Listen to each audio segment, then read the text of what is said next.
하나님 말씀은 사도행전 28장 30절에서 31절까지의 말씀입니다. 사도행전 28장 30절에서 31절까지 말씀입니다. 우리 같이 함께 30절에서 31절 다 같이 함께 합독하겠습니다.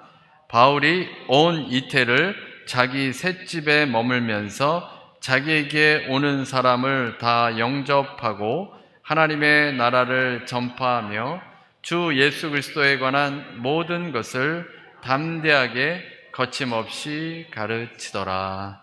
아멘. 네, 오늘은 하나님의 나라를 전파하며 라는 제목의 말씀으로 함께 은혜를 나누겠습니다. 오늘 드디어 사도행전의 마지막 본문입니다. 아마도 어떤 분들은 이 성경책을 읽다가 오늘 본문 바로 앞에 29절을 보면 없음, 가로 열고 없음이라고 되어 있습니다. 그래서 이 부분이 좀 궁금하실 분이 계실지 모르겠습니다. 약 3,400년 전부터 1,900년까지 1,500년에 걸쳐서 40여 명의 사람들이 이 성경을 기록하게 되었는데, 이 성경에 기록된 원본은 지금까지 남아있는 것은 하나도 없습니다. 지금 남아있는 것은 사람들이 이제 성경의 원본을 이제 베껴서 쓰게 되는데 그 필사한 사본들만 남아 있습니다. 만약 성경의 원본이 존재했더라면 사람들은 그것을 신성시하고 우상시했을 겁니다. 그 원본을 보려고 사람들이 몰려들 것입니다. 하나님께서 성경의 원본은 하나도 남지 않도록 하셨습니다. 오랜 세월 동안 사람들이 이제 그 원본을 베껴 쓰게 되는데 지금처럼 컴퓨터가 있거나 또 타자기가 있었던 것이 아니기 때문에 이 필사자들이 성경을 베껴 쓰다가 실수를 하기도 하고 또 의도적으로 내용을 덧붙이거나 삭제하는 일도 일어났습니다. 그 결과 사본들 간에 약간씩의 차이가 나게 되었습니다. 그 사본들 중에 어느 사본이 원본에 가까운지를 연구하는 학문을 사본학이라고 합니다. 그래서 사본학 관점에서 가장 오래되고 성경 원문에 가장 가깝다고 판단되는 사본들로 엮어진 성경이 1898년에 발간된 네슬 알라트판 헬라어 성경입니다. 오늘날 전 세계에서 발간되는 거의 모든 신약 성경은 그 헬라어 성경을 번역한 것입니다. 그 헬라어 성경이 성경 원문에 가장 가깝다고 판정한 사본에는 29절에 내용 없음 이렇게 되어 있습니다. 그래서 없음이라고 표시가 되어 있는 겁니다. 그 내용이 없어도 사실 우리가 사도행전을 이해하는 데는 전혀 문제가 되지 않습니다. 하나님께서 우리에게 말씀을 주실 때 다 이해가 될 수 있도록 그렇게 만들어 주셨습니다. 이제 우리가 함께 사도행전의 말씀으로 은혜를 나누었는데, 사도행전의 설교를 들으면서 또 여러분이 개인적으로 묵상하시면서 어떤 생각이 드셨습니까? 사도 바울의 전도 여행을 보아왔는데 이제는 우리가 그 뒤를 이어서 복음을 증거해야 합니다. 예수께서 부활하셔서 제자들을 만나셨고 주님께서는 제자들에게 이제 땅끝까지 가서 증인이 되라고 말씀하셨습니다. 주님께서 승천하셨고 오순절에 성령이 제자들에게 임하게 되었습니다. 이제 주님의 제자들의 활동을 기록한 것, 그것이 사도행전이고 사도행전을 통해서 성령의 놀라운 역사가 일어난 것을 우리가 함께 은혜를 나누었습니다. 그 중에 이제 사도행전 3장에 보면 베드로와 요한이 성전에 올라가서 기도하는 장면이 나옵니다. 그때 성전 미문 앞에서 구걸하던 선천성 안진뱅이가 구걸하고 있었습니다. 이 선천성 장애인은 매일 성전 앞에서 오고 가는 사람들에게 구걸해서 먹고 살았습니다. 그날 베드로와 요한이 성전에 기도하러 올라가고 있었는데 선천성 장애인은 베드로에게 구걸했습니다. 그때 베드로가 선천성 장애인에게 이렇게 선포합니다. 사도행전 3장 6절입니다. 베드로가 이르되 은과 금은 내게 없거니와 내게 있는 이것을 내게 주노니 나사렛 예수 그리스도의 이름으로 일어나 걸으라. 그 구걸하고 있는 거린을 향해서, 그 선천성 안진뱅이를 향해서 나사렛 예수 그리스도의 이름으로 걸으라 이렇게 선포한 다음에 그의 손을 붙잡고 그를 일으켰습니다. 그러자 발과 발목이 곧 힘을 얻었고 뛰어서서 걸으며 성전으로 들어가 걷기도 하고 뛰기도 하며 그가 하나님을 찬양했습니다. 선천성 장애인은 얼마나 구걸한 것이겠습니까? 어느 정도 기간 동안 구걸한 사람이겠습니까? 그는 나면서부터 장애인이기 때문에 그의 나이가 40여 세쯤 되었습니다. 그는 수십 년간 그 성전 앞에서 구걸했을 겁니다. 성전 미문 앞에서 구걸했습니다. 성전에 있는 선천성, 그 앞에 있는 선천성 장애인은 유대교에 아무런 도움을 받을 수 없었던 겁니다. 육신이 치료된 것도 아니고 그의 삶이 바뀐 것도 아닙니다. 수십 년간 그 성전 앞에서 구걸했지만 그에게 유대교는 아무런 영향을 미치지 못했던 겁니다. 선천성 장애인에게 유대교는 무능한 종교였습니다. 매일 나와서 구걸했지만 그는 성전 앞에서 이 성전이 자신이 밥벌이 하고 사는 장소일 뿐이었습니다. 수십 년을 앉아 있었지만 그는 성전 안으로 들어갈 수도 없었고 하나님을 찬양하는 삶도 아니었습니다. 하루하루 그냥 성전 앞에서 구걸하면서 생명을 연장할 뿐입니다. 이제 예수 그리스도의 생명을 받고 성령으로 충만한 베드로를 만나면서 그의 육체가 회복됐고 그도 성전에 들어가서 하나님을 찬양할 수 있었습니다. 아무도 그를 일으켜 주지 않았지만 예수의 생명을 가진 베드로가 그를 일으켜 주었고 하나님을 찬양하는 새 생명으로 살게 되었다는 것입니다. 무능력한 종교와 생명이 있는 종교가 어떤지를 볼 수 있습니다. 유대교는 무능한 종교였던 것입니다. 유대교가 아무것도 그에게 해줄 수 없었지만 예수 그리스도를 믿는 베드로에게는 이 놀라운 생명과 능력의 역사가 나타나서 그를 일으켜 하나님을 찬양하는 새로운 삶을 살 수 있도록 해 주었습니다. 바울은 복음전도 여행을 하면서 마지막 도착지인 로마에 도착했습니다. 미결수의 신분으로 로마에 와서 바울은 가택 연금되었습니다. 바울은 집에 억류가 된 것입니다. 병사 한 명과 집에 머물게 되는 특혜를 입었는데 하나님께서 바울로 하여금 그 사명을 다하도록 해준 것입니다. 이제 오늘 본문에 보면 30절입니다. 30절. 바울이 온 이태를 자기 셋집에 머물면서 자기에게 오는 사람을 다 영접하고, 바울이 로마의 셋집에서도 만 2년이라는 시간 동안 지냈습니다.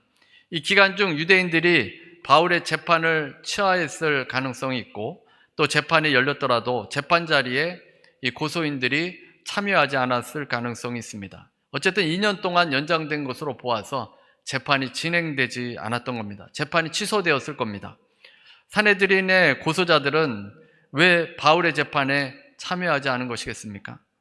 당시 로마법과 관련이 있는데 로마법에는 패소한 고소자들에게 무척이나 거칠게 다루는 경향이 있었다고 합니다.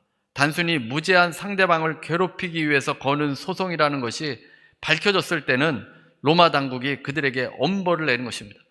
그러므로 산헤드린 사람들은 자신들이 로마 법정에 출석하는 것이 위험한 일이라고 여기게 된 것입니다. 그리고 계속 바울의 죄를 밝히려고 했지만 밝혀내지 못했습니다. 로마 법정에서 자신들이 패소하게 되면 로마 법에 따라 엄벌을 받게 됩니다. 그래서 지혜로운 일이 아니기 때문에 이 산헤드린 예루살렘에서 로마까지 올 이유가 없다고 판단했을 겁니다. 바울은 2년간 연금 생활을 하게 되는데 그 집은 바울이 세를 낸 집이었습니다. 바울이 어떻게 집세를 감당했겠습니까?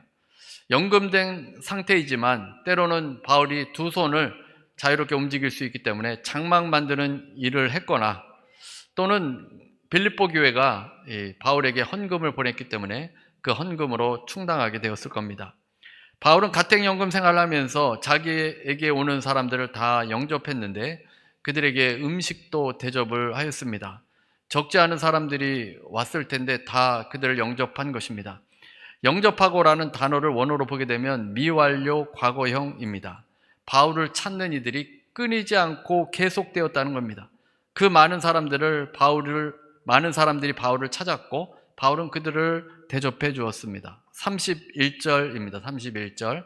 하나님의 나라를 전파하며 주 예수 그리스도에 관한 모든 것을 담대하게 거침없이 가르치더라. 바울은 끊임없이 찾아오는 이들에게 담대하게 하나님의 나라를 전파했고 주 예수 그리스도에 관한 모든 것을 담대하게 거침없이 가르쳤습니다. 바울이 가택 연금되어 있습니다. 바울의 그 노년의 나이에 세상적인 기준으로 보면 아무 볼품이 없는 사람입니다. 그 바울을 찾아서 사람들이 몰려들고 있습니다. 바울을 보러 오기 위함이 아니라 바울을 통해서 하나님의 나라를 듣기 위함입니다.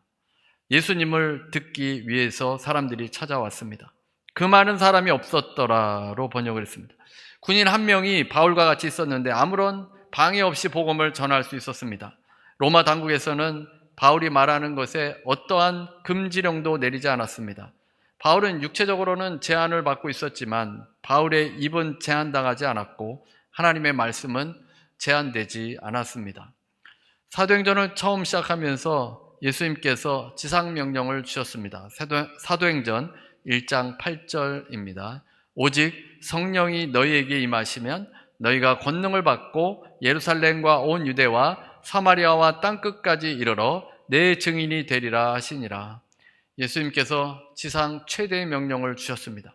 이 명령은 이제 땅끝까지 가서 복음을 증거하는 건데 바울은 목숨이 다하는 날까지 이제 로마까지 와서 복음을 증거하고 그렇게 사도행전 28장으로 사도행전은 마무리하게 되어집니다. 하나님의 나라와 예수님 그리고 우리가 하는 일, 이 세 가지는 어떤 연관성이 있습니까? 우리가 부활하신 주님을 믿고 또 매일 식사하고 또 일하고 사람을 만나고 또 뭐 여가 활동도 하고 그런 일들을 하는데 하나님 나라와는 어떤 연관성을 갖고 있느냐는 것입니다. 톰 라이트의 마침내 드러난 하나님의 나라에서 이 관계를 잘 설명해 주고 있는데 하나님의 나라가 부활만큼이나 세상 사람들에게는 믿기 어려운 것이라고 합니다. 한 건축가가 큰 성당 건물을 지으려고 합니다. 돌을 가지고 어떻게 조각해야 할지를 석공들에게 지침을 전달했습니다. 감독은 전달받은 임무를 각 팀원들에게 나누어 주었습니다. 어떤 사람은 탑을 위한 돌을 다듬게 됩니다. 어떤 사람은 모양을 위해서 정교한 작업을 합니다. 어떤 사람은 비가 오면 물이 잘 흐르도록 그 길을 만듭니다. 또 어떤 사람들은 석상을 만듭니다. 큰 건물을 짓는데 사람들은 다른 사람들도 열심히 한다는 것을 어렴풋이 알고 있습니다. 다들 똑같이 열심히 일합니다. 나중에 최종적인 건물이 완성되어도 내가 한 일이 정확히 어떤 일인지 잘 모를 수도 있습니다. 전체 설계도를 보지 못할 수도 있고 깨달을 수 없을 수도 있습니다. 그러나 그 건물이 지어졌을 때, 화려하고 웅장한 그 성당이 지어졌을 때 자신들이 한 일이 낭비되지 않았음을 깨닫게 됩니다.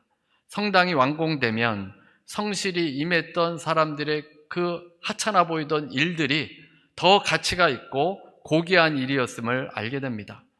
작업장에 가서 돌을 쪼개고 다듬고 일할 때는 별일 아닌 것 같았지만 그 일들이 다 합해져야 성당이 지어집니다.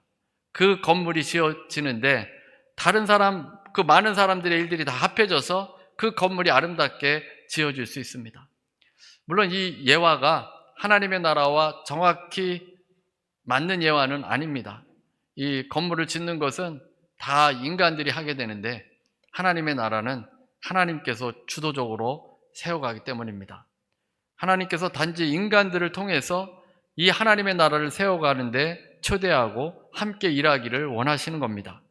하나님께서 우리를 창조의 프로젝트에 하나님의 청지기로 참여시켰습니다. 인간이 타락한 이후에 예수님의 사역과 성령의 능력을 통해서 우리 그리스도인들을 준비시킨 다음에 그 프로젝트를 되살리는 일을 돕게 하신 것입니다. 그렇다고 우리가 교만해질 수 없고 착각해서는 안 됩니다. 우리가 하는 것이 아니라 오직 하나님만이 하늘과 땅에 있는 모든 것을 그리스도 안에서 하나로 모으십니다. 오직 하나님만이 새하늘과 새 땅을 만드실 뿐입니다. 우리가 하나님의 일을 도울 수 있다는 것 자체가 어리석은 일 뿐입니다. 우리 인간의 일이 아닙니다.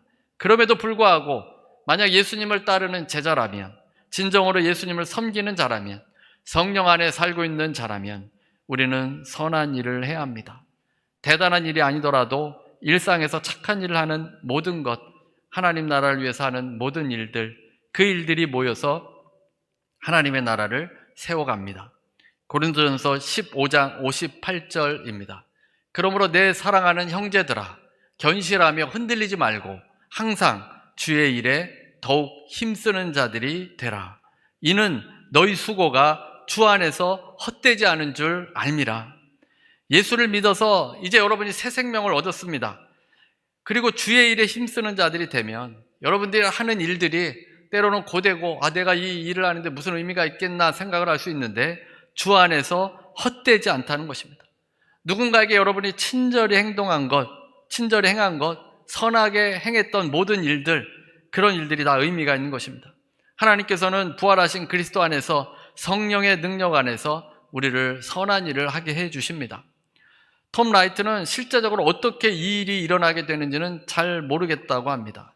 오늘 나무를 심는 일이 하나님의 재창조된 세상에 있게 될 세상과 하나님의 나라와 어떻게 연관될지 잘 모르겠다는 겁니다. 마틴 루터가 내일 하나님의 나라가 온다는 것을 아는 사람의 올바른 반응은 나무를 심는 것이다 라고 했습니다.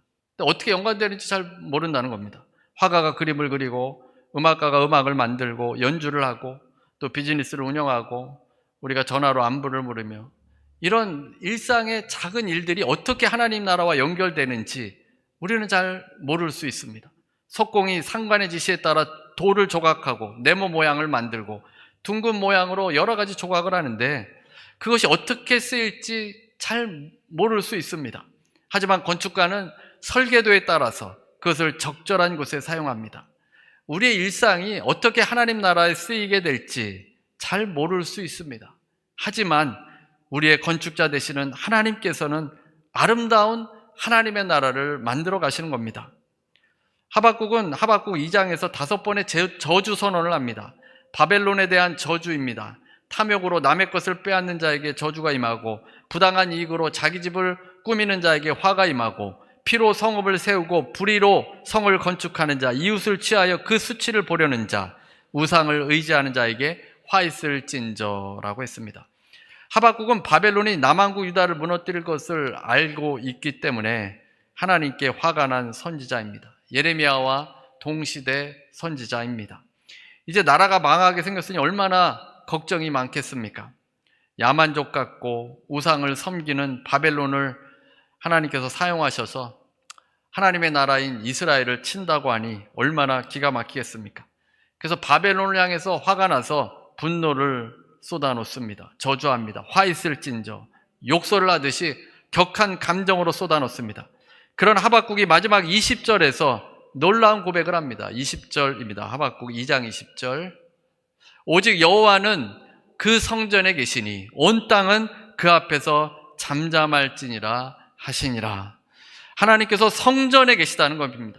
이 성전에 하나님께서 계셔서 온 세상을 다스리십니다. 그래서 하박국 선지자는 5번이나 저주 선언을 하였는데 그 마지막에는 잠잠할지니라. 누가 감히 하나님을 이길 수 있습니까? 하나님께서는 창조하시는 분이시고 다스리시는 분이십니다. 바벨론이라 할지라도 그 앞에서 잠잠해야 합니다. 그 누구도 그 어떤 나라도 하나님 앞에서 잠잠하라고 말씀합니다. 하박국 선지자도 침묵합니다. 5번의 저주 선언을 하고 침묵합니다. 하나님을 신뢰하기 때문입니다.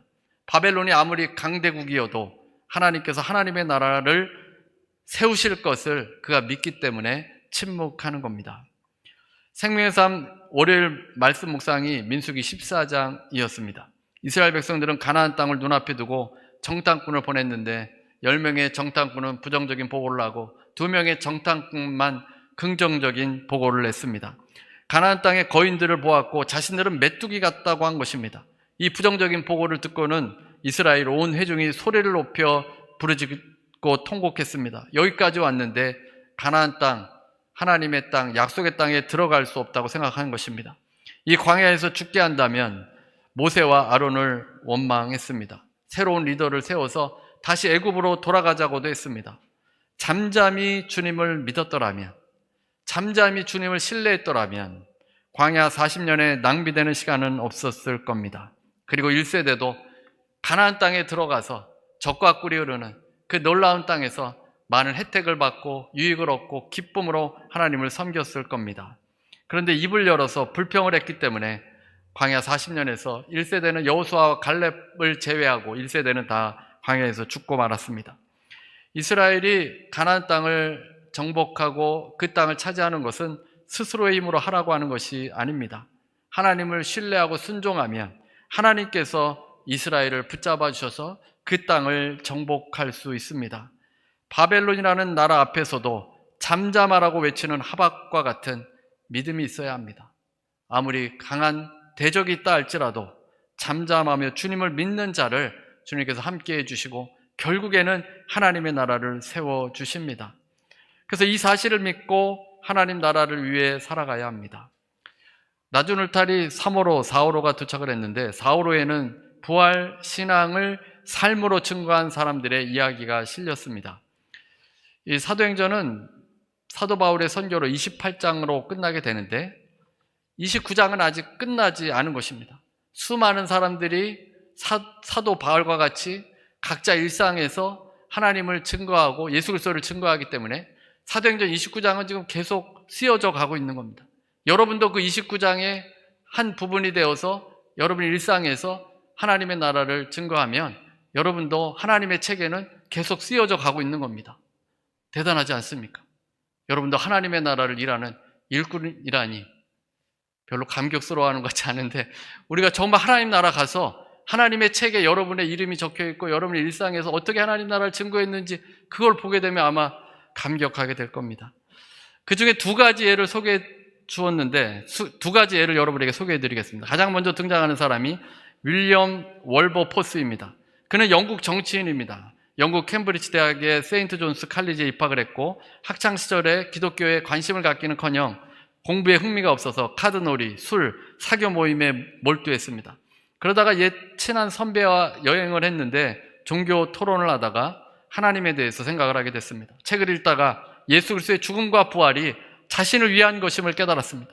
그리고 그리스도인으로 살겠다고 결심했습니다. 영국으로 돌아온 월버포스는 흥청대는 삶의 본거지 상류층 전용 클럽을 탈퇴하고 술과 도박과 극장을 완전히 끊었습니다. 매일 일찍 일어나 말씀을 묵상하고 일기를 쓰는 습관을 들였습니다. 국회의원이 된 지 얼마 안 돼서 그는 아예 정치를 그만두고 성직자의 길을 가려고 했습니다. 그러나 친구들은 정치인으로 남을 것을 권유했습니다. 정계에 남아서 그리스도인으로 해야 될 일을 하라고 한 것입니다. 그래서 일상에서 복음을 전하는 것이 복음주의의 핵심 강령입니다.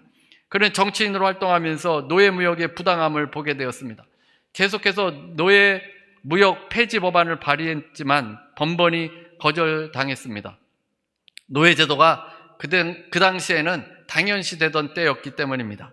하지만 평생을 끈질기게 매달린 덕분에 마침내 노예무역 폐지법이 영국 의회를 통과하게 되었습니다. 이는 영국을 포함해서 세계 노예제 폐지에 큰 영향을 끼친 사건이었습니다. 윌리엄 월버포스는 부활의 예수님을 믿는 힘으로 세상을 변화시킨 귀중한 본보기가 되었습니다. 그 다음에 또 한 사람으로는 이 히카르토 카카라는 선수입니다. 브라질 축구 스타 카카라는 사람인데 어린 시절에 종교에 큰 관심이 없었지만 18세 때 척추 부상을 입은 후에 기적적으로 회복되면서 그가 신앙을 갖게 되었습니다.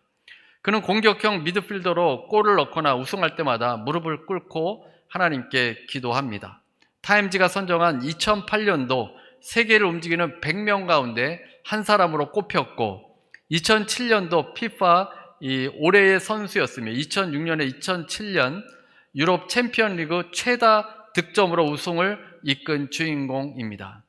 그는 I belong to Jesus란 글이 적힌 속옷 러닝을 입고 Jesus in my first place 라고 새긴 축구화를 신은 채 경기장을 뛴다고 합니다.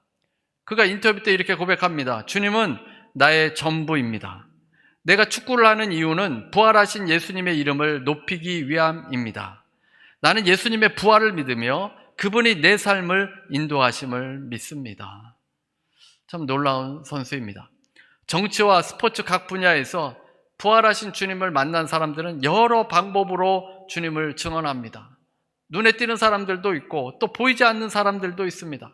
어떻게 우리의 일상의 삶이 하나님의 나라를 위한 그 작은 일들이 그 하나님 나라에 어떻게 연결되는지 우리가 설계도도 없고 어리석어서 잘 깨닫지도 못하는데 하나님께서는 우리의 그 작은 일들도 사용하셔서 하나님의 나라를 세워가신다는 것입니다.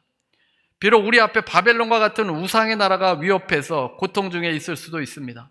화 있을 찐저를 외치지만 하나님께 하소연하기도 하지만 우리는 주께서 우상을 무너뜨리고 모든 무릎을 예수 앞에 꿇게 해주실 것을 믿습니다.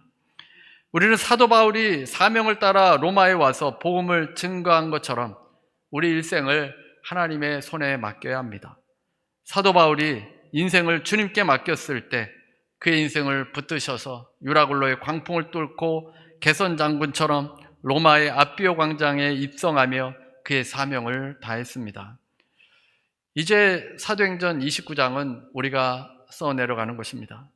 우리 각자에게 주신 그 사명을 깨달아서 우리 일상에서도 부활의 증인이 되어야 합니다. 하나님의 책에는 여러분의 일상도 기록이 되어집니다. 사도행전의 29장을 써내려가는 제자로 주님을 증거하시는 여러분 모두가 되시기를 주님의 이름으로 축원합니다. 우리 찬송가 488장 찬송 부르시고 기도하는 시간 갖도록 하겠습니다. 찬송가 488장 이 몸의 소망 무언가입니다. 사랑의 하나님, 우리를 불러주심을 감사합니다. 하나님 나라 일에 하나님 우리를 동참시켜 주심도 감사합니다. 하나님 우리가 부족하고 연약한 인간들임에도 하나님께서 예수 그리스도를 보내주시고 예수 그리스도를 통하여서 하나님의 나라가 이 땅에도 임하게 되었습니다.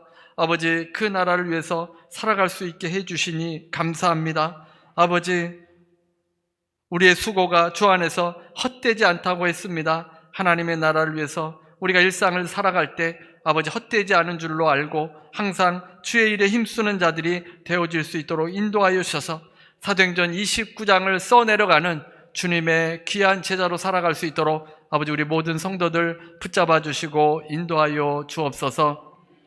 지금은 우리 주 예수 그리스도의 무한하신 은혜와 아버지 하나님의 극진하신 사랑과 보혜사 성령님의 교통하시고 내주하시고 충만케 하심이 오늘 함께 예배드리는 모든 성도들 위해 개인 가정 일터 위에 예수 그리스도를 믿어 사도행전의 29장을 써내려가는 모든 주의 일꾼들 위해 지금부터 영원토록 함께 있을지어다.